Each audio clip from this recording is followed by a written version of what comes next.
Bugun yo'l yursak ham mo'l yurib, Qobil shahridan G'aznaga yetib keldik va mana bu joyda buyuk bobokalonimiz Abu Rayhon Beruniyning qo'nimgohlari. Afg'oniston haqida ko'rganlarimiz, o'qiganlarimiz 80-90% ayniqsa mediadagilarda yolg'on bo'lib chiqdi degan narsani shuni bir tushuntirib bersiz, nimasi yolg'on ekan? G'azna shahriga kirib kelyapmiz, darvozasidan o'tdik. Keyin yonimizdagi gid aytayapti-da, mana 1000 yildan beri deydi, G'aznada bitta Beruniy bor edi. Bugun ikkita bo'ldinglar. Masalan, oddiy ko'chalardan, markaziy ko'chalardan o'tasizmi Qobilda? Albatta to'yxonalarni ko'rasiz. Katta to'yxona. Bu hozir qurilgan emas. Bu oldingi hukumat davrida qurilgan, lekin demak madaniyatida shu narsa bor ekan. Ko'z qilish, dabdabali to'y qilish. Boburda ham o'sha bog'iga bordingiz. Undan tashqari Amir Said Olmaxonni ham maqbarasini ziyorat qildingiz. Ular ham shu uni ham biz rasmini birinchi marta ko'rdik. Endi bir o'sha shunaqangi mana Mozor Sharifda ham o'sha chiroyli masjid bor ekan, Ravzai. Men pastda o'tirib qolgan ekanman, bir hatto o'zimizdagi o'qimishli odamlar yozyapti. Nima ularda stol stul yo'qmi, pichoq vilka yo'qmi? Qoshiq yo'qmi? Insonlar sal kengroq bo'linglar. Hatto eng rivojlangan Yaponiyada ham 50-qavatda, kechirasiz, tatamida o'tirishadi va xontaxtada o'sha lag'monni yeydi. Yomg'irdan keyin bog' endi boshqachada. O'sha kitoblarda o'qigan, bulbullar sayragan, atirgullarning hidi dimog'ingizga urilib turgan, anor pishayotgan Boburning asarlaridagi bog' o'sha yerda bordi. Oshi birinchidan dietический, biznikiga o'xshab. Necha xil osh yedingiz? Bir xil osh, lekin har xil sifatli. Har xil sifatli. O'zi Afg'onistonda eng yaxshi oshni o'zbeklar qilar ekan. Mana qabili deydi-ku, men oldin noto'g'ri tushunar ekanman, qabilini Qobilda oshi deb o'ylar ekanman, unaqa emas ekan u. Qabili ya'ni ma'qul bo'lgan osh degan ekanda, odamlar qabul qilgan osh. Mozor Sharifda pushtunlarni ko'rdim, o'zbekcha bulbulday gapiradi, sayriydi. Men deydi, o'zbek emasman deydi. Kimsiz dedim, nimaga o'zbekcha bilasiz? Men Mozorda yashayman chunki deydi. Qobilda ham ko'rdim, millati o'zbek emas. Pushtunmi, boshqa daricha gapiradigan odam, lekin o'zbek tilini gapiryapti. Men bir hafta masalan o'sha 5-6 ta shaharda bo'lgan bo'lsam, taxminan bir necha ming ayolni ko'rgan bo'lsam, 4 yoki 5 ayolni bir qada ko'rdim xolos, ishonsangiz. Gapni ochig'ida, ya'ni media aynan o'sha rakursda yoritishga harakat qilar ekan hozirgacha ham. Assalomu alaykum hurmatli do'stlar, sizlar bilan vatandoshlar podkastida ko'rishganimizga yana xursandmiz. Bugun bir ajoyib suhbat bo'ladigan, xudo xohlasa, ya'ni Afg'oniston zamini haqida, u yerdagi millatdoshlarimiz, vatandoshlarimiz haqida bir ajoyib bir mehmonimiz bor. Bugun Beruniy aka Alimov, jurnalist, diplomat, buyuk sayohatchi desak bo'ladi. 40dan ortiq dunyo mamlakatlariga aylangan sayohatchi. Undan tashqari ko'plab jurnalistlarning ustozi Beruniy aka Alimov. Assalomu alaykum, Beruniy aka, xush kelibsiz. Assalomu alaykum Batirjon, taklif uchun rahmat. Beruniy aka, mana kimdir bilmasa agar, mana shu o'tgan hafta, bir hafta davomida Afg'onistonga borib, shu yerda sayohat qilib keldilar va ularni har kunlik o'sha ko'rgan, bilgan narsalarni Facebookdagi o'zlarining sahifalarida post qilib joylab bordilar. Hammamiz buni havas bilan ko'rib, juda ham mazza qildik Beruniy aka.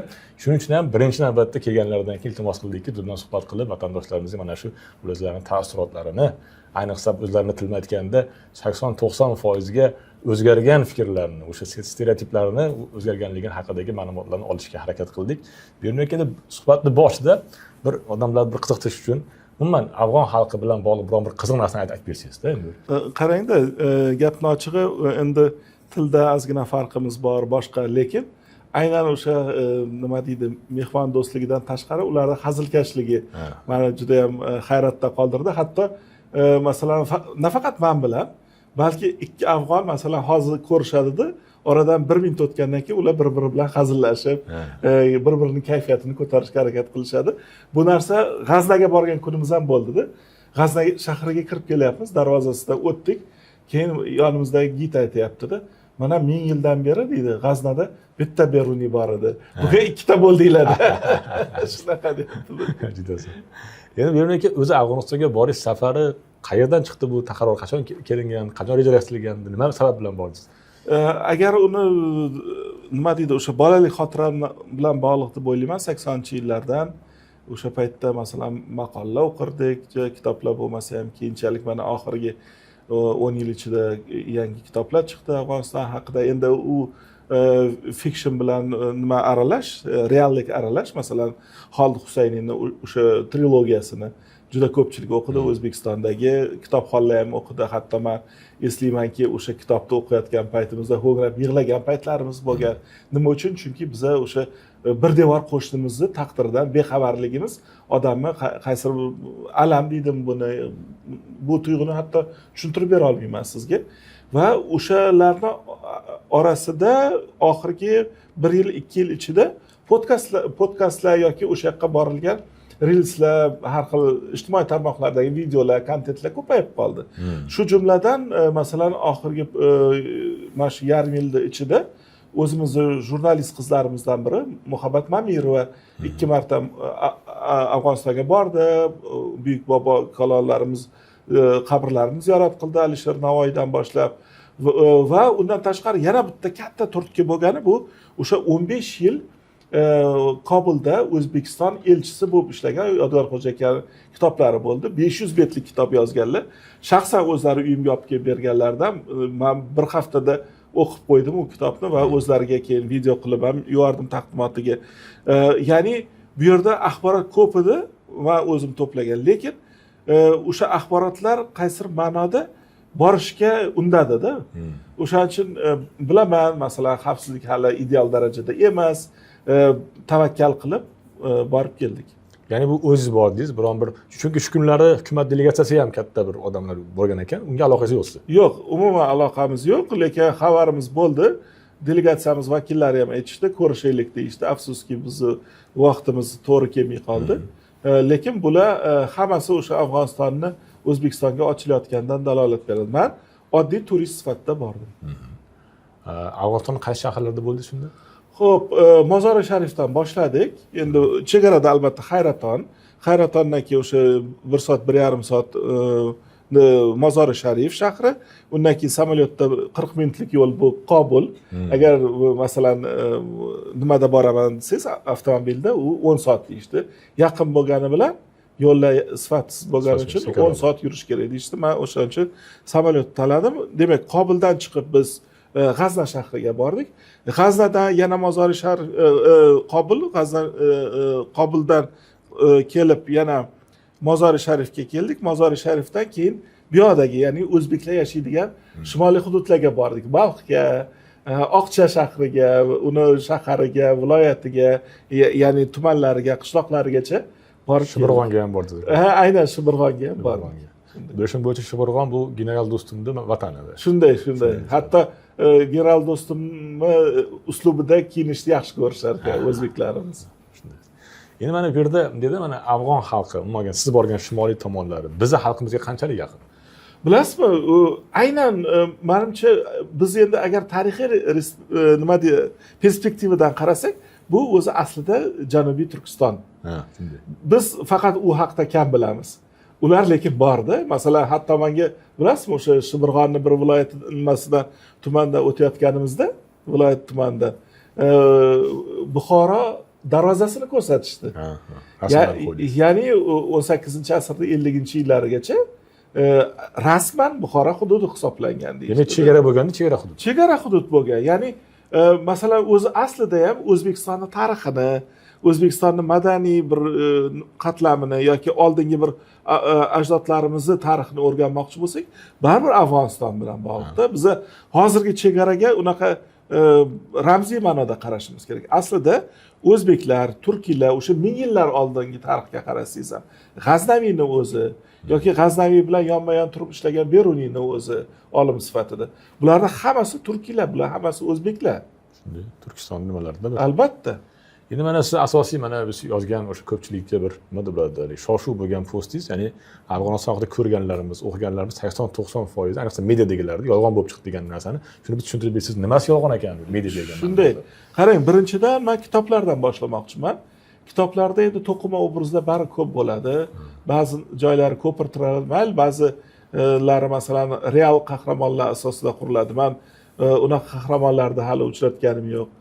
O'shaning uchun taxminan bir 70% kitoblarimda ko'rganim bilan real ko'rganlarim o'rtasida farq bo'ldi. Media haqida Botirjon gapirmasak ham bo'ladi. 80% yoki 90 boring deylik, foizi masalan menda shubha uyg'otdi. Masalan, faqat Afg'oniston ayollari deganda, masalan bilasiz, burqadagi ayollarni ko'rsatishadi. Men bir hafta masalan o'sha 5-6 ta shaharda bo'lgan bo'lsam, taxminan bir necha ming ayolni ko'rgan bo'lsam, 4 yoki 5 ayolni burqada ko'rdim xolos, ishonsangiz. Gapni ochig'ida, ya'ni media aynan o'sha rakursda yoritishga harakat qilar ekan hozirgacha ham. Va bunaqa misollarni millionlab keltirish mumkin-da. Videolarni ham qo'ydingiz, misol uchun o'sha Mozor Sharifdagi bozorlarda ko'proq ayollarni rasmlarini. Shunday. O'zimizda O'zbekiston ayollariga o'xshagan ayollar ekan, faqatgina men e'tibor berganim shu nima taqib olganlari. U talab ekan. Qora maska o'sha Tolibonni talab ekan, lekin bugungi kunda ham bilasizmi, ayollar meni o'zim kuzatuvlarimni aytmoqchiman, 4-5 xil kiyinishadi. Ya'ni bittasi haqiqiy milliy afg'oncha kiyinishadi. Bir ham yarashadi endi. Chunki biz 90-yillarda bizning fakultetimizda afg'on talabalar bo'lardi. Jurnalistikada. Masalan, ro'molni shunday tashab qo'yib, juda bir fayzli ko'rinardi odam ko'ziga. Va ikkinchisi o'sha sizga aytganim burqalar kam bo'lsa ham, uchinchisi arabcha o'rash yoki turkcha, bilasiz. Bular hammasini farqi bor, lekin masalan men hatto ko'rdim, yosh qizlar masalan o'ramagan qizlarni ham ko'rdim. Bilasiz, nima deydi, otasini erkasi bo'lib yurganlari ham juda ko'p. Ya'ni stereotiplar, ularga hammasiga ishonish kerak emasda. Ya'ni hamma qora kiyimda emas, rang-rang kiyimlarda. Albatta. Lekin qarang, men eng qizig'i masalan o'sha ayollar sotuvchilarni ko'rdim u yerda. Yoki ayollarni masalan hatto xavfsizlik xizmatida ko'rdim. Bizning aeroportda tekshirib o'tkazadigan va hokazo joylarda. Demak, har xil sohalarda ayollar ishlashyapti. Lekin bilasizmi, Boturjon, bitta narsani ham e'tiborga olishimiz kerak. Bu ayollar oldin universitetda o'qigan ayollarda. Lekin bu tizim hozir to'xtagan, taqataq to'xtagan. 6-sinfdan keyin qizlar o'qimayapti. O'qishi mumkin, faqat diniy madrasalarga borib o'qishi mumkin. Lekin bu muammo borligini menga bitta afg'on emas, kamida bir 10 kishi aytdi-da, mana shu qizlarimizni o'qitishimiz kerak. Bir shu hozirgi hukumatdan shuni so'raymiz biz. Xavfsizlikni qilib berishdi. Mayli otasiga rahmat, kim kelgan bo'lsa ham, lekin shu mana bitta oilani o'g'li aytdi, men dedi, oilada bitta o'g'ilman dedi, 7 ta qiz dedi, qolgan dedi. Hammasi singillarim dedi. Katta singillarim universitetda o'qib qolishdi dedi. Kichkinalarimiz hatto maktabda ham tugata olmayapti.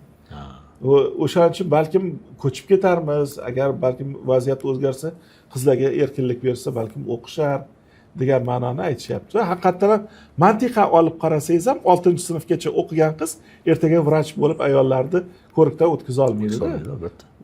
O'shaning uchun ham bu yog'ini ham o'ylab ko'rish kerak. Bu yog'i hamda masalan, xo'p, agar taqiq bo'lsa, nega ilgari o'qiganlar ishlayapti-ku, misol uchun? Yo'q, to'ppa-to'g'ri bo'lish kerak. Ikki xil nima juda ham qiyin-da mana shu masala. Kechirasiz, hatto o'sha hozir men sizga maska dedim-ku, maskani ham hamma taqirmaydi-da. Masalan, siz rasmga olayotganingizni sezib qolsa yoki boshqa bo'lsa, lekin afg'on ayollari juda erkin. Masalan, siz bilan gaplashganda ham, boshqada ham juda ham erkin fikrlashadi. Ba'zan bizda shunaqa stereotiplar bo'ladiki, umuman nafaqat ayol, erkak agar yaxshi erkak odam ham agar maktabda o'qimagan bo'lsa, boshqa bo'lsa, unga past nazar bilan qaraymiz. Bu ham noto'g'ri narsa. Gapni ochig'i, ular ham odam, ular ham o'z fikriga ega. Masalan, ular aybi yo'q bu yerda. Shunday. Bilasizmi, bitta o'zbek bilan hatto gaplashdim, u katta biznesmen, 50 kishi qo'lida ishlar ekan, tikuvchilik sexi bor ekan. Navoiy haqida gaplashmoqchi bo'ldim. Xo'p, o'zbeksan. Navoiyning g'azallaridan bilasanmi desam, men bor dedi, uzr so'rayman dedi. Bizni maktabda til o'rganmaganmiz dedi, o'zbek tili ma'lumotlarimiz bor edi. Lekin Navoiyni chuqur o'rgatmagan bizga maktabda dedi. Endi bu masala hozir yana dolzarblashyapti, chunki o'zbek tilining statusi oldingida emas. Bilasiz, lekin o'zbek bo'la turib, masalan, o'sha yerda masalan taxminan 5-6 million o'zbek yashaydigan bo'lsa, 7 million deydi ba'zi manbalar. Ularning madaniyati, ularning tilini mustahkamlash kerak-da. Hatto men ularni tanqid qilmoqchi emasman. O'zbeklarning orasida ham avtomat agar kuzatadigan bo'lsangiz, ya'ni boricha kuzatadigan bo'lsangiz, bir-biri bilan forsida gaplashyapti-da. Masalan, keyin yana menga qarab, aka uzr, biz forsiga o'rganib qolganmiz-da dedi. Lekin o'zi aslida 100% o'zbek. onasi ham o'zbek, otasi ham o'zbek. Shunaqa holatda. Xo'p, mana shu berayotgan savollardan borganda qaysi tilda so'zlashdingiz? Qiyin bo'lmadimi nima topishdingiz? Endi borganimizda birinchidan o'sha bizni olib yurgan gidimiz o'zi o'zbek bo'lgani uchun o'zbek tilida bevosita gaplashdik. Keyin ikkinchi tilimiz tabiiyki bu ingliz tili. Masalan, Germaniyadan kelgan nimalar bor. O'sha oxirgi Afg'oniston shohini evarasi bilan gaplashdik. Humoyun Samimiy degan odam bilan, u bilan albatta ingliz tilida gaplashdik. Ya'ni vaziyatga qarab tillarni almashtirib gaplashdik. Xavfsizlik masalasini ham ko'pchilik so'radi sizdan mana. Qarang, xavfsizlik juda zo'r savol o'zi. Aslida ham urush yillariga nisbatan, ya'ni o'sha respublikachilar bilan, respublika davri bilan hozirgi Tolibon davrini oladigan bo'lsak, xavfsizlik nisbiy tushuncha endi baribir ham nisbatan tinch. Ya'ni masalan Mozori Sharifda o'zida ham kechqurun chiqa olmaganmiz deyapti. Erkaklar aytyapti bu gapni. Hozir o'sha nisbiy tinchlik bor. Lekin bu degani hali ideal emas. Lekin bundan tashqari men xavfsizlikda har doim farovonlik bilan birga qo'yardim-da. Xo'p, xavfsizlik ta'minlangan bo'lsa, bu bechora odamlar qachon bir kosasi oqaradi, qachon bir normal hayotga o'tadi, o'sha ta'limda bo'ladimi, tibbiyotda bo'ladimi yoki ularni nima deydi, yeb ichishida bo'ladimi? Bu narsaga hali ancha bor. Ya'ni xavfsizlik afsuski va biza kutayotgan farovonlikka ancha bor. Chunki kambag'allik dolzarb. Kambag'allik bor, korrupsiyani nisbatan kamaydi deyishdi, lekin korrupsiya bu bilasizmi, qanaqadir qo'lda ushlab bo'lmaydigan narsa emas-da. Masalan, men sizga oddiy bir narsani aytaman. Benzin quydik mashinaga va mashina dirillab qoldi-da. Aytdim, yaxshi emas. Nima bo'ldi desam, yaxshi emas ekan benzin dedi. Nimaga yaxshi emas desam, aytayaptiki, o'sha nimadan tamoshida o'tkazayotganda yaxshi benzin deb o'tkazgan, qo'liga bergan deyapti. Ko'ryapsizmi? Ya'ni bu iqtisodiyotga ham zarar keltiryapti, hukumatga ishonchsizlikni orttiryapti. Lekin aytishdi, o'sha Tolibon endi kelgan paytida korrupsiyaga juda qattiq kurashdi bular. Davlat tashkilotlari oldin ochiqchasiga olardi. Hozir olmay qo'ydi deyishdi. Hatto biz ham o'sha bir joyga kirish uchun, ko'kmasga kirish uchun 5-6 ta tashkilotga kirib, oxirida ishimizni yaxshilab bitirib bergani uchun choy pul bermoqchi bo'ldi yonimizdagi gidimiz. Rahmat ma'nosida. Lekin u olmadi. Endi masalan u olmagani bilan korrupsiya. Bu sizni mehmon deb olmadimi yoki o'zi umuman korrupsiyaga qarshi kurash uchun olmadimi? Menimcha hozirgi hukumatning obro'si uchun olmadi. Ham chet ellikligimiz biladi-ku. O'shaning uchun ham olgani yo'q-da. Men o'shaning uchun aytmoqchimanki, asosiy o'sha kontentlarimning ham mazmuni targ'ibot qilish emas, kimnidir yomonlash yoki yaxshilash emas. Jurnalist o'laroq nimani ko'rgan bo'lsam, o'shani. Ya'ni yomon tomonini ham, minus tomonini, to есть plyusini ham, minusini ham ko'rsatishga harakat qildim. Ekologiya masalasi. Masalan, bitta boy odamning uyiga kirdik, Kobulda deng. O'sha uyni tagida kechirasiz, ariq, kichkina ariq oqayapti, uni hidiga chida olmaysiz-da. Ular uchun bu norma. Bunga yo'l qo'yib bo'lmaydi. Masalan, mayli ba'zi joylarda ko'rdim, 20 kishi bir xil forma kiyib olib tozalayotganlarni ham ko'rdim. Jabiy farq deb ayta olmayman. Lekin tozalik, ozodalik masalasi sal oqsayotgan taraflari bor masalan. Endi o'zi Pokiston, Hindiston tarafga yaqin joylarda o'zi bu muammo aktual-ku. Shunday, endi Hindistonda o'qigan, 2 yil o'qigan odamga bu muammo bo'lmadi. Shunday. Endi demak, shimoliy tomonlarda bemalol o'zbekcha gapirsangiz ko'pchilik tushunadimi yoki tushunmay qolishlari ham mumkin? Qarang, agar tez gapirsangiz tushunmay qoladi. Nimaga? Chunki ulardagi o'zbek tili bilan bizlardagi o'zbek tili juda farq qiladi-da. Masalan, ayrim so'zlari aynan oxirgi o'sha ingliz mustamlakasi yillarida inglizcha so'zlar kirib qolgan. Masalan, oyoq kiyimi bor-ku, poyabzal. O'shani boot deyshadi inglizcha. Hatto parking deymiz-a biza. Ular parking deydi. Toyotani Toyota deyshadi. Bunaqa so'zlar juda ham ko'pdi. Ya'ni hatto o'sha nafaqat o'zbekcha so'zlar, balki xorijiy so'zlar ham har xil kirib ketib qolgan. Va meni eng hayron qoldiradigan, meni tilimni tushunmayapti. O'zbek bo'lsa ham tushunmagan joylari bor. Men harakat qilyapman sof o'zbek adabiy tilda gapirishga. U tushunmayapti. Lekin o'sha bola, meni gapimga tushunmagan bola, kechirasiz, o'zbek kinolarini yoddan biladi. Dialoglar bor. o'shalar yoddan aytib beryapti-da. Demak, kinolar takror ko'rgandan boshqami o'zbek san'atkorlarini juda yaxshi ko'rishadi. Hammasini. Ularda O'zbekiston tilini ko'rish imkoni bormi? Bor, albatta bor. Ya'ni ular tolma ta'minlangan joyi yo'q. Yo'q, yana menda ham kechirasiz, men ham shu jamiyatning a'zosiman-da endi. Oydan tushganim yo'q. O'sha Tolibon kelgan paytida televizorlarni sindirib, muzikal instrumentlarni sindirib, ularni ko'rdik. Hozir ham masalan, hatto men bitta odatim bor bolaligimda, xirgoyi qilib yuraman. Kayfiyatim yaxshi bo'lsa. Borib shunaqa xirgoyi qilgim kelyapti, lekin ovozimni chiqarmayapman, chunki menda shu stereotip bor. Bir kun xirgoyi qilmadim, ikkinchi kun bari portlab ketishimga sal qoldi. Masalan, Boboron Hamdamov, Ortiq Otajonovlarni xirgoyi qilib yuraman o'zimchada, endi qo'limdan kelguncha. Keyin qarasam, mashina qo'yib, baland ovozda inglizcha, forscha, o'zbekcha, hatto kurdcha ashulalarni aytishni boshlashdi. Keyin to'ylar bilan qiziqdim. Aytishdiki, to'ylar albatta erkaklar alohida va ularga Qur'on tilovat qilinadi, o'zimizdagi oshdek. Hech qanaqa farqi yo'q. Ayollarga bazm bo'ladi deyishdi va u bazmga yaqin erkaklar kirishi mumkin. U yerda ham bilasiz, musiqa yo'q degani emas. U yerda ham zapis qilingan musiqani qo'yib o'ynashlari mumkin ekan. Jonli ijro mumkin emas, ommaviy jonli ijro mumkin emas. Lekin bilasiz, Afg'oniston azaldan o'sha Ahmad Zoir bo'ladimi, boshqalari bo'ladimi, o'sha buyuk san'atkorlarga boy xalq bo'ladi. Lekin bu narsa ommaviy emas. E'tibor berdim, bizga o'xshab ularda ham to'yga qattiq e'tibor bor ekan, to'y madaniyatiga. Katta to'yxonalar. Shunday, endi uni biz ulardan o'rgandikmi, ular bizdan o'rgandikmi, bu alohida mavzu. Lekin haqiqatdan ham masalan o'sha Continental degan eng katta mehmon nimasiga borib, to'yxonasining yoniga bir paytda o'zini tasavvur qilasizmi? 7 ta zalida 10 ming ta odam sig'ar ekanda. Bu degani juda katta-da. Demak, bu bir to'y emas bu. Bu ijtimoiy voqelik. Va masalan oddiy ko'chalardan, markaziy ko'chalardan o'tasizmi Kobulda? Albatta to'yxonalarni ko'rasiz. Katta to'yxona. Bu hozir qurilgan emas. Bu oldingi hukumat davrida qurilgan, lekin demak madaniyatida shu narsa bor ekan. Ko'z qilish, dabdabali to'y qilish.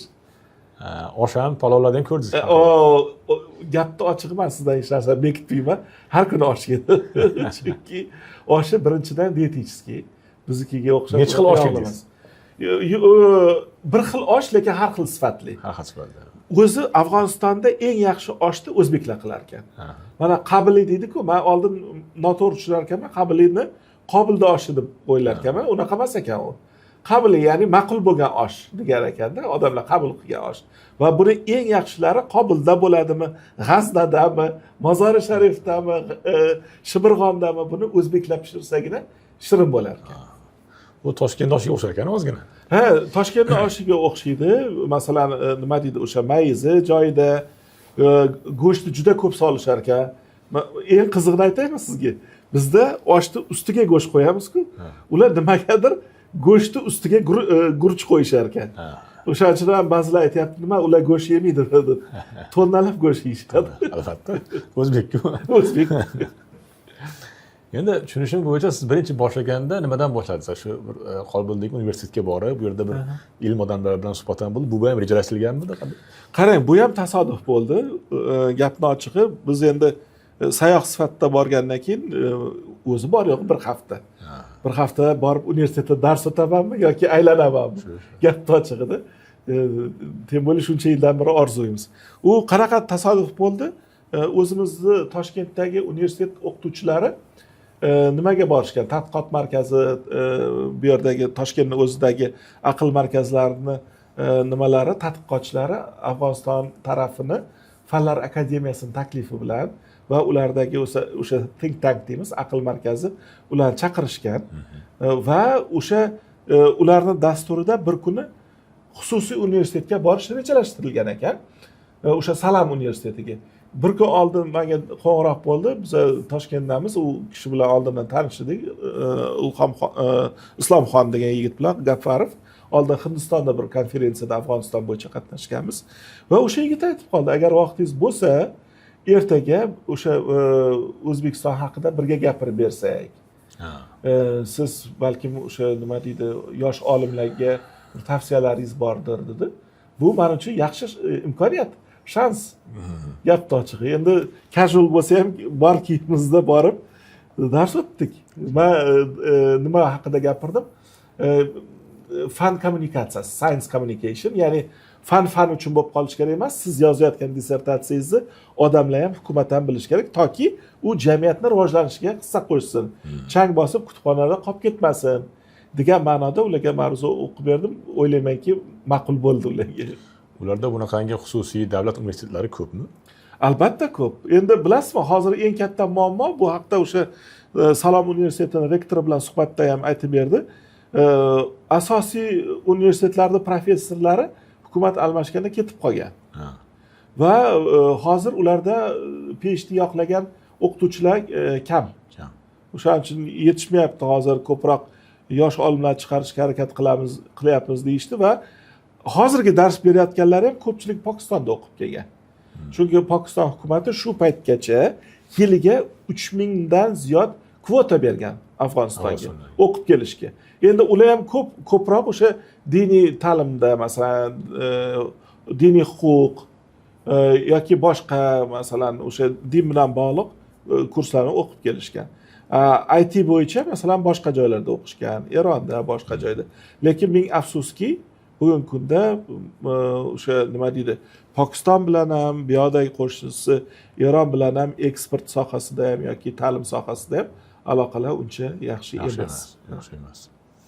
Rasmlarga e'tibor berdim, mana shu universitetlardagi o'sha suhbatlar. Ya'ni ko'proq yerda o'qituvchilar, o'sha tadqiqotchilar bo'lsa kerak, ayollar ko'rinmadimi? Ayollar ham bormi universitetlarda dars beradi? Yo'q, ayollarni men ko'rmadim. Aynan u universitetda ko'rganim yo'q lekin. Endi siz mana bizni buyuk bobolarimizni borib ko'rdingiz, mana G'azna shahriga bordingiz. G'azna shahrida adashmasam Aburayxon Beruniy va o'sha Mahmud G'aznaviyni qabrlariga borib ziyorat qildingiz. Ular haqida ham bir gapirib bersangiz. Bilasizmi, Aburayxon Beruniy men uchun ertakdagi odam emas, u real odam bo'lgan va hozirgacha hatto talabalarimga men uni misol qilib aytaman, Beruniydek bo'linglar. Nimaga ustoz deyishadi? Men aytaman, hech bo'lmasa tilda bahona qilmalaring menga. Nimaga? Chunki agar siz ularga o'zbek tilidan boshqa tildagi kitobni tavsiya qilsangiz, ustoz o'zbekchasi yo'qmi deyishadi-da. Ilm yo'liga kirdingizmi? Masalan, til bahona bo'lish kerak emas. Beruniy 1000 yil oldin 9 ta tilni bilgan. O'sha paytda o'lik til hisoblangan. Qadimgi Yunon tili, Lotin tili, Sanskrit tili, qadimgi Yevrey tili, bularni hammasini yoddan bilgan. Va o'sha paytdayoq bu tillar o'lik hisoblangan, arxaik hisoblangan-da qizig'i. O'sha o'lik tillardan foydalan. Nimaga unga kerak bo'lgan?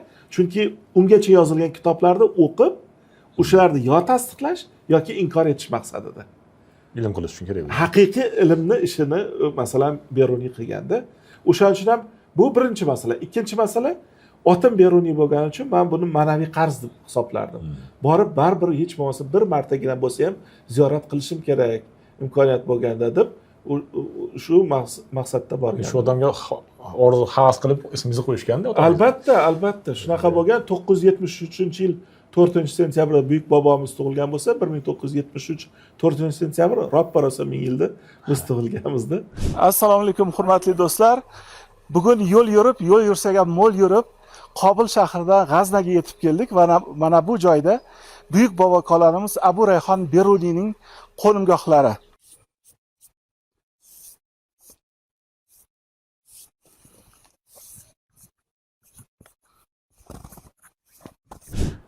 Yana bitta fakt, agar men o'qigan joylarga to'g'ri bo'lsa, Beruniy bobomiz o'sha Hindistonga ham sayohat qilgan ekan. Sayohatchi ham bo'lganda. Ya'ni o'sha ilmlarni alohida Hindiston haqida asari ham bor-ku. Shunday, qarang, aynan u G'aznada yashagan paytida shu borib kelib ham kitob yozgan va men yaqinda bobomizni 1050 yillik yubileyi bo'lganda Hindistonda xalqaro ilmiy anjumanda qatnashdim-da. Va unda aytdimki, Aburayxon Beruniy dunyo travel jurnalistikasini asoschisi dedim. Chunki u haqiqatdan ham mana borib ko'rgan narsalarni yozish orqali ilm qoldirganda bizga. O'shaning uchun ham hozirgi kunda ham Hindiston tarixi haqida eng qimmatli manba sifatida o'sha siz aytayotgan Hindiston 1000 yil oldin yozilgan. 1000 yil oldin qarang. Va yana eng qiziqarli jihati, Botirjon shuni ham aytib o'tmoqchi edim, mana infografikalar, jadvallar, biza hozir paydo bo'lganligimiz AKT rivojlanganicha kechirib qo'yasiz. O'sha 1000 yil oldin ham Beruniyning jadvallari, infografikasi, uni boshqalar tanqid qilishi boshqa olimlarning hammasi bo'lganda. O'shaning uchun men aytamanki, mayli biz ham qo'limizdan kelguncha ilm qilyapmiz, 10 nafar PhD shogirdimiz bor. Hech bo'lmasa o'sha buyuk ajdodimizni qilgan 1000 ishidan bittaginasini qilsak, o'zimizni baxtli his qilar edik deb aytaman. Men birinchi marta ko'rdim Abroham Beruniyning shu maqbarasini, o'sha rasmini-da masalan, hech ko'rgan emasmiz. Shu paytgacha Navoiyda boshqa ko'rsatishgan u. Vallahi o'sha bu mana shu shaharda joylashganligi ham siz postlaringizdan bildik. Endi Mahmud G'aznaviy haqida ham endi. Qarang, G'aznaviy haqida men alohida gapirmoqchiman. Nimaga? Chunki aynan G'aznaviy hukmdorligi paytida nafaqat Markaziy Osiyoni, balki butun turkiy dunyoni birlashtirish g'oyasi ham yotgan menimcha.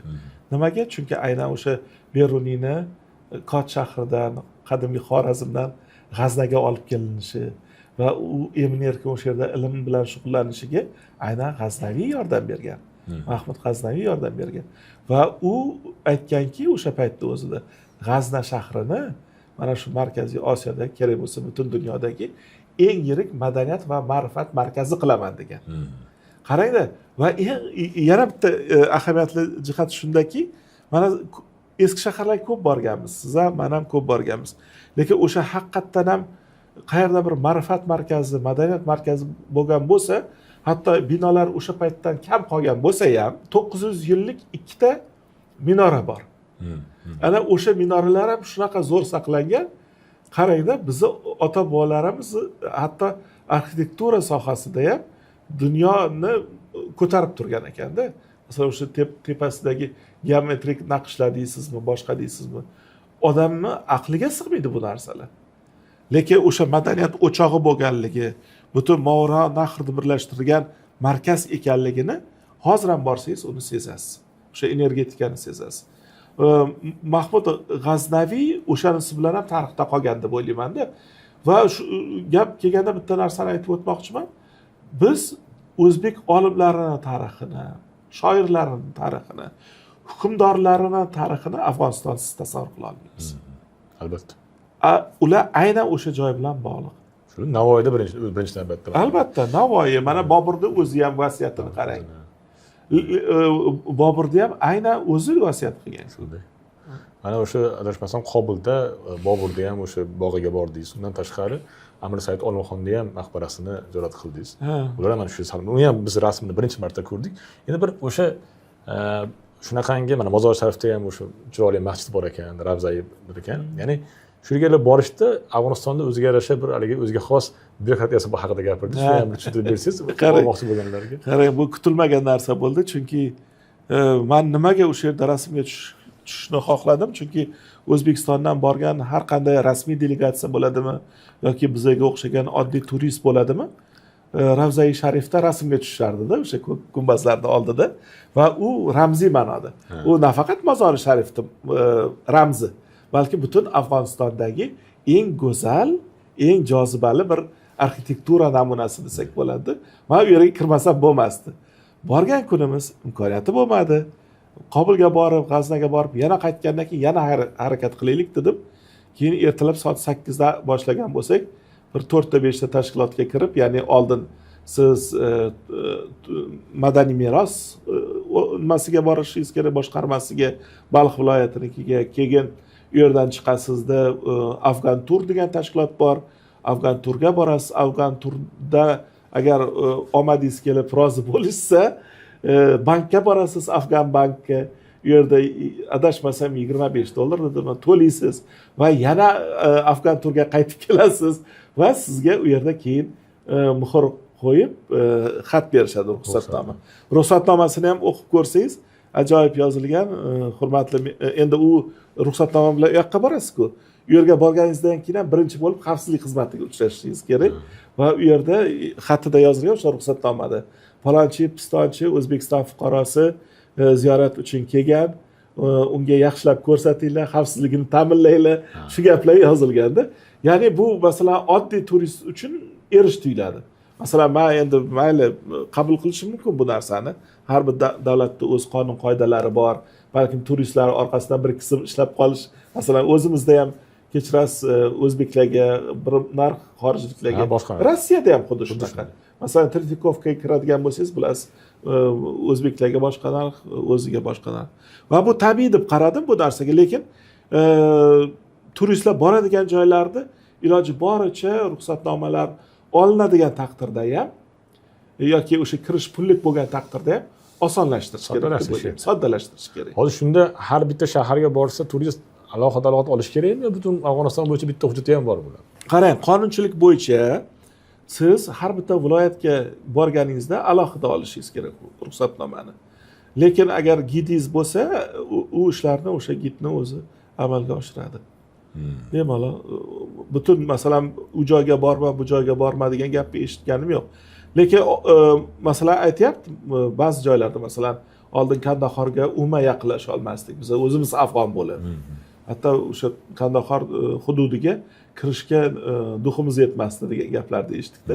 Endi hozir hamma joy o'zimizga ham erkin bo'ldi deyishdi. Afg'onlarning o'zlari.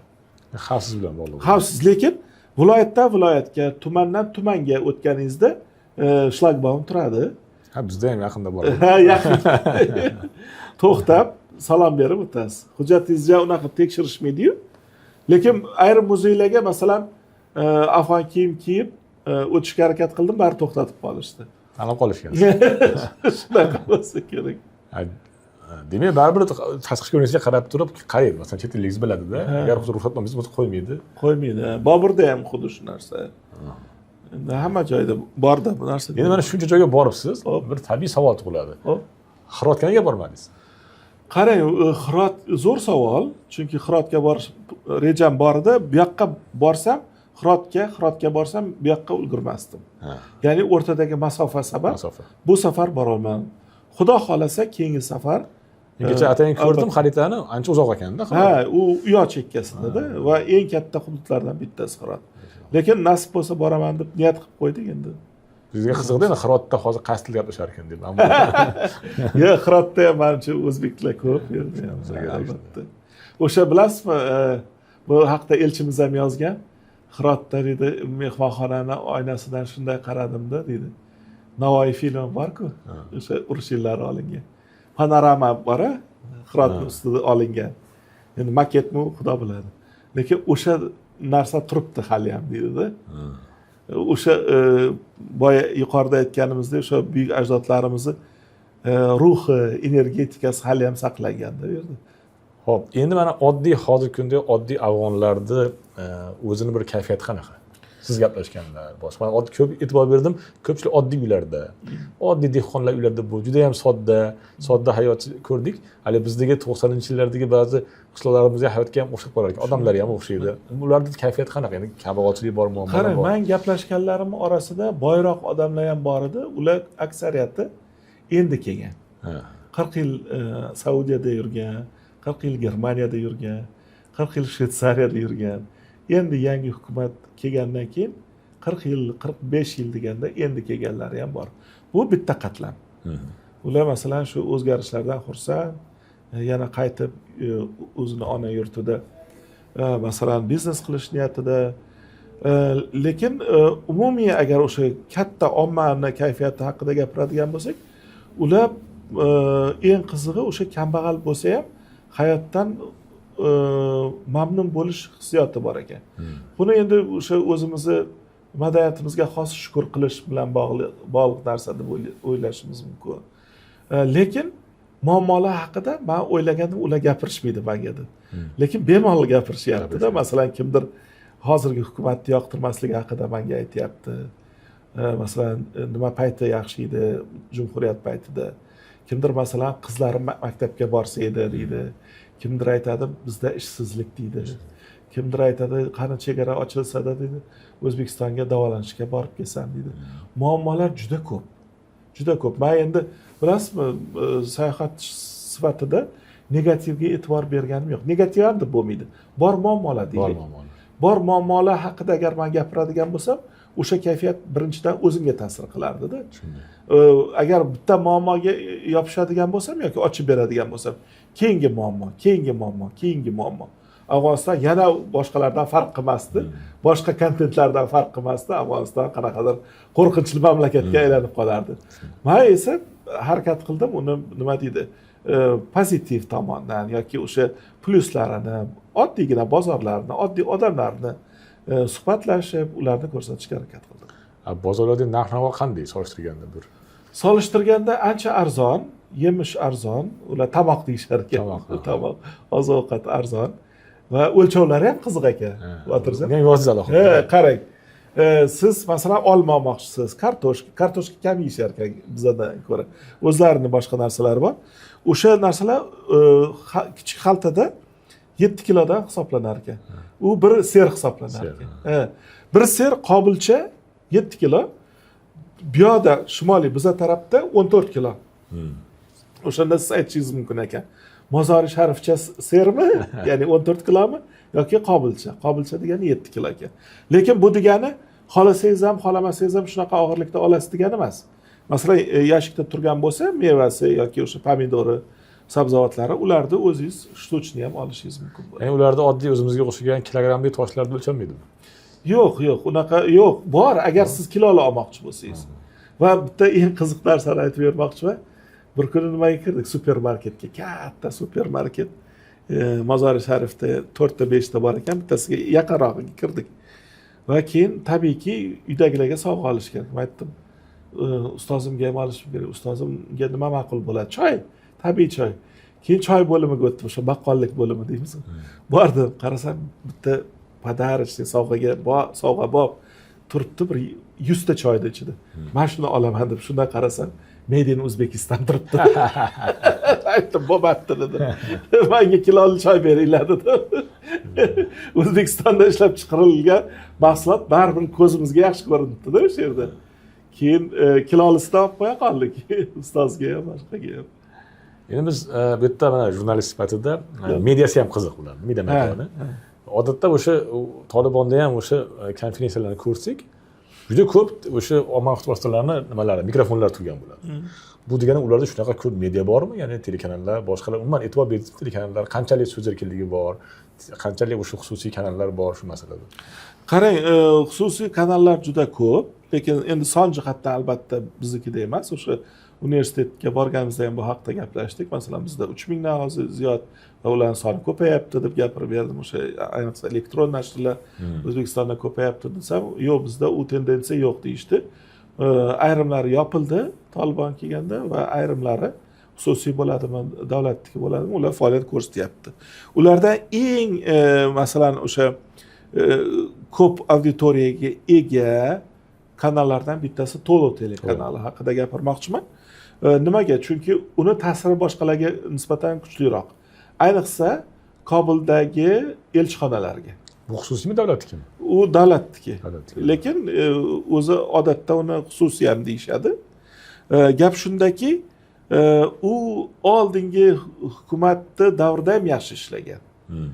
Ingliz tilida gapiradigan nimalari ko'p, jurnalistlari ko'p, xalqaro hayotni yaxshi yoritishadi. Hatto Toshkentda bo'lgan konferensiyani esimda 4 yil oldin biz jonli efir qilganmiz Toshkent Kabul o'rtasida. Hamkasbimiz o'sha Hamid bilan birgalikda, Hamid Bahrom deydi. Va bu safar borganda ham u kishi bilan ko'rishdik. Va jurnalistikasi o'ziga xos baribir ham. Endi bilasiz, nima deydi, qonun qoidalari bor, Islom Respublikasi, Islom amirligi hisoblangani uchun o'z qonun qoidalari doirasida ishlaydigan media. So'z erkinligida bizdan ko'ra erkinroqmi yoki qanday topshirsak bo'ladi? Yo'q, men erkinlik bor deb o'ylamayman.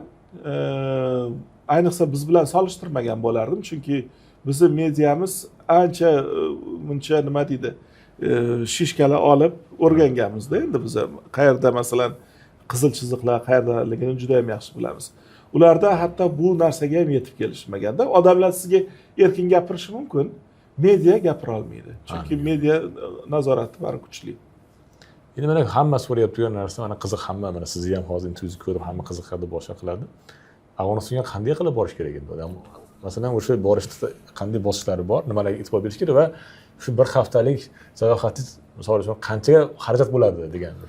Xo'p, bu masalada men avvalambor tur firmalari tavsiya qilgan bo'lardim. Aynan bittasini ayta olmayman. Nimaga? Chunki u targ'ibot bo'lib qoladi. O'zi odam tanlab biron bir masalan kecha ham savol bo'ldi, bitta ustozimiz o'zimiz borsak bo'ladimi mashinada. Men tavsiya qilmagan bo'lardim mustaqil borishni. Nimaga? Chunki baribir nafaqat tarjimon sifatida kerak u sizga, xavfsizligingiz uchun har xil vaziyatlar bo'lib qolishi mumkin. Baribir hamda ertaroq kelib qolishingiz mumkin yoki ayrim sabablarga, texnik sabablarga ko'ra qolib ketishingiz mumkin. Обратный biletni olish kerak emas masalan. Birinchi qiladigan ishingiz demak o'sha Termizga borib, o'sha yerda konsulxona bor va Afg'oniston konsulxonasiga ariza bilan murojaat qilasiz va konsulxonaning yonida sizga hujjatlarni rasmiylashtirishga yordam beradigan ofis bor. Ular sizga hujjatlaringizni tayyorlab beradi. O'sha odatdagidek o'sha rasmiy sudlanmaganlik haqida qog'ozlar, byurokratik nimalar ancha bor. Lekin yordam berishadi bu ma'noda. Va uni siz konsulga suhbatga kirasiz va u sizni so'raydi masalan men o'qituvchiman desa masalan o'qituvchiga o'xshamaysiz degan nimalar bo'ldi. Endi men ular tanqid qilmayman. Bu konsullik umuman tashqi ishlar vazirligi tizimida 15 yil ishlagan odam sifatida men buni juda ham yaxshi bilaman. Ketayotgan odam baribir bilishga harakat qilishadi. Kim nima maqsadda ketyapti, qanchaga ketyapsan deganda 10 kunga dedik, ular vaholanki bizga 3 oyga berib yuborishdi birdaniga. Unaqa kamdan kam holatlarda bo'lar ekan, bir oyda, lekin bir marta kirishingiz mumkin, multiple emas. Mana men bir marta kirib chiqdim, bo'ldi, shu bilan u viza tugadi. Qimmat $130. Masalan, men O'zbekistonga keladigan turistlardan 130 olinishni bilmayman. 30-50 gacha bo'lishi mumkindir, balki. Anig'ini bilmayman, lekin 130 Afg'onistonga men qimmat deb o'ylayman. Chunki har bir so'mimni kechirasiz, peshona terim bilan topaman-da. Va all inclusive oldim, kuniga $200 uni ichiga mehmonxona, 3 mahal ovqatingiz, transport va hokazo narsalar kirib ketadi.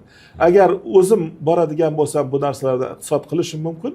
Lekin boyagidek tashkiliy, xavfsizlik masalalaridan yutqizish mumkin.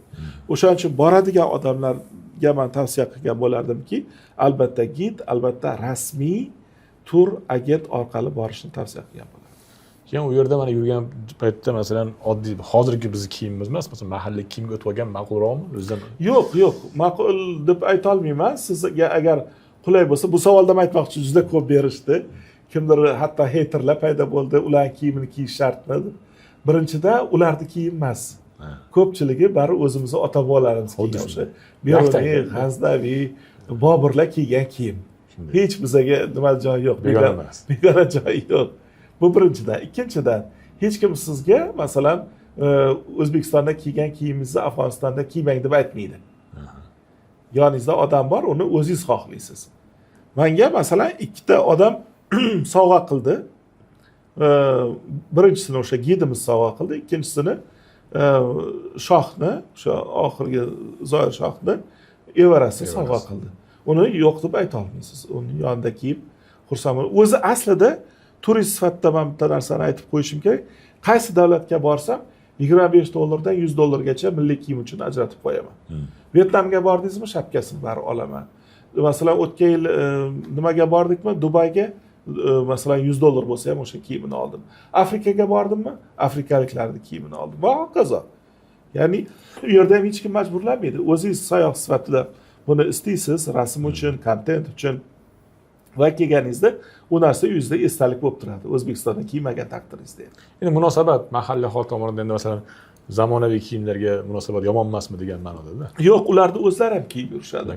Hammasi ham biz o'ylagandek salla o'rab yurmaydi. U ham stereotip ekan-da. U ham stereotiplar. U ham masalan soqollar haqida shunchalik jumbushga kelishdi, men hayron qoldim, lekin oshpaz odamni qo'ydim, u Sheroz oshpaz deydi-da uni. Shuni yoshiga yetib yuraylik avvalo. Kimdir sochini tarab qo'ysa, soqolni tarab qo'ysa bo'lar ekan. Aytib o'rib qo'ysa bo'ladimi? Demoqchi edi. Endi men tortishmayman. Juda ham haddan oshib ketsa bloklayman, xolos. Lekin hozir shunga usta bo'lib ketdim. Indamayman, tortishmayman, chunki haterlar yuzlab ekan. Divanda yotib aql o'rgatadiganlar juda ko'p aka. Endi u yoqqa boring, endi bunaqa ovqat yeng, endi bunaqa kiyining. Bepul ekspert maslahatlari juda ko'p bo'ldi. Endi siz to'g'ri tushunishingiz kerak, siz shunaqa kontent qilasizki, odamlar ko'rib hasad ham qiladi-da. Bunaqangi yaxshi kontentga. Bo'laman doim ovqatlarni qo'yasiz. Yo, endi gapni ochig'i yaqin 4 ta 5 ta odamni ham bahsdan o'tishga to'g'ri keldi-da. Shunday gap. Endi ayollar borishni tushunishim bo'yicha bemalol.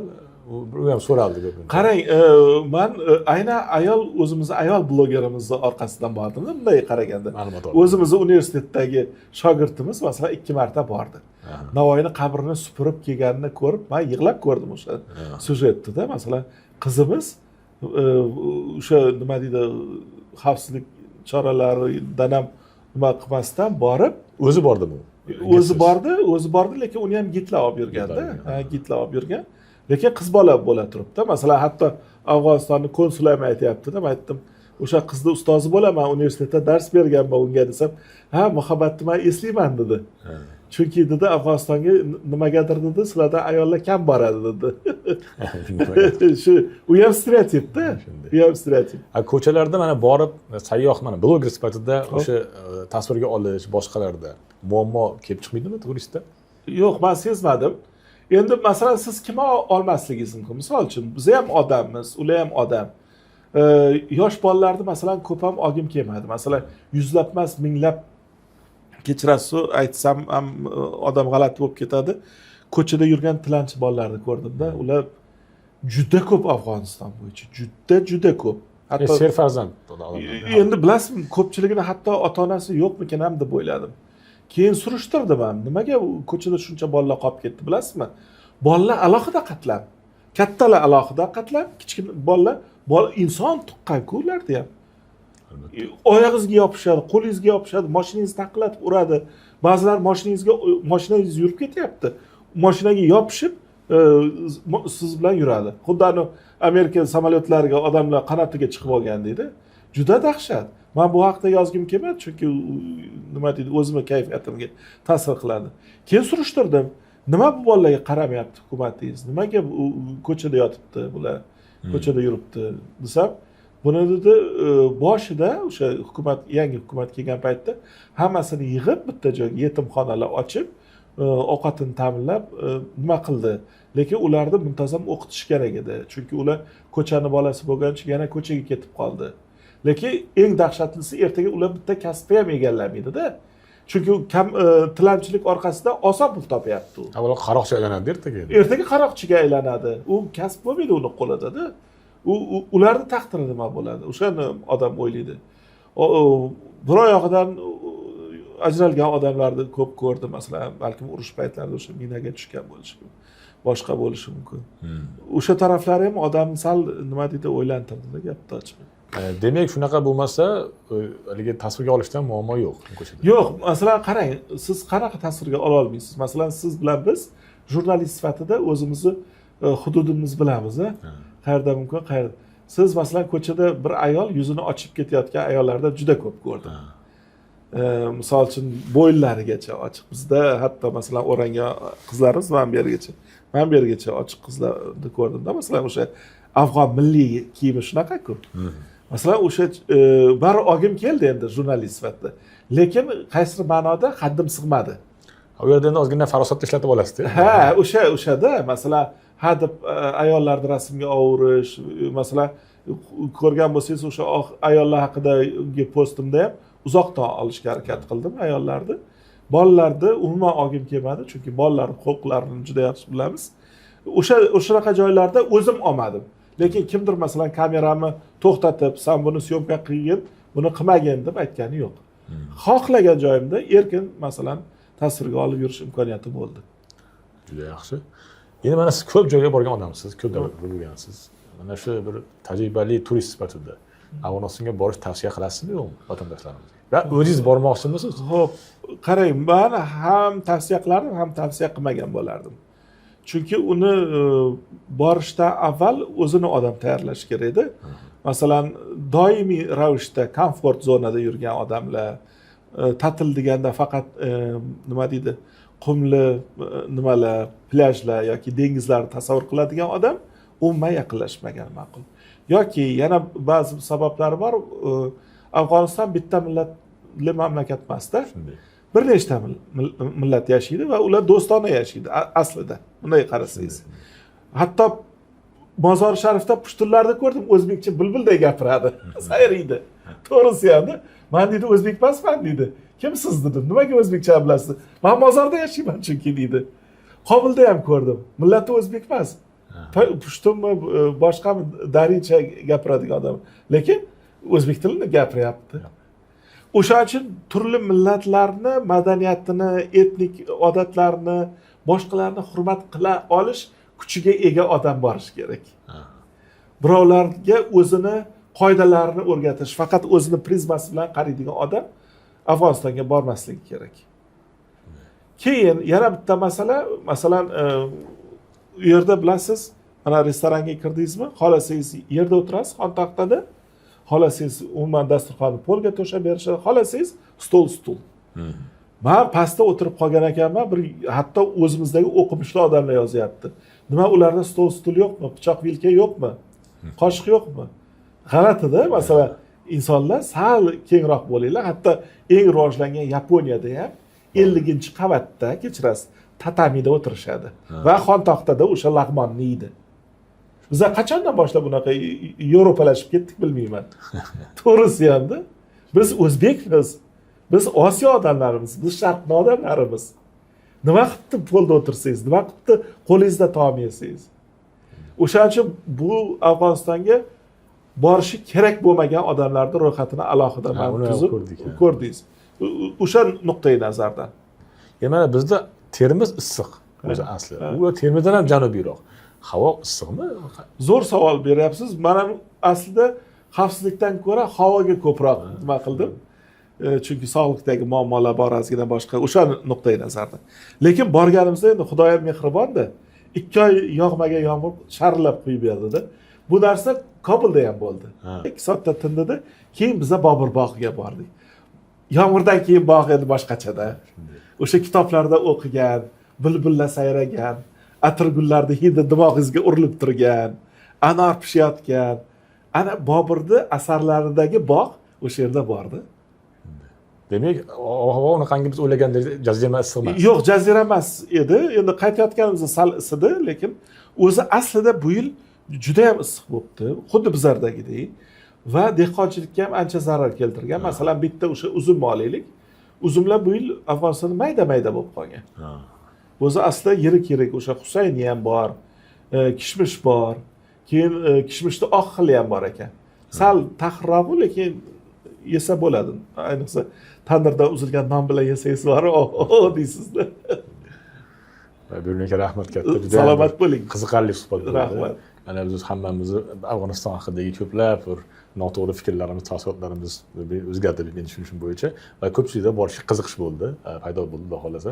Bundan keyin ham siz shunaqangi suhbatlarda yana bir ajoyib joylarga borganingizda, balkim Hirotga borib kelganingizda yana bir suhbatlar qilishni umid qilamiz.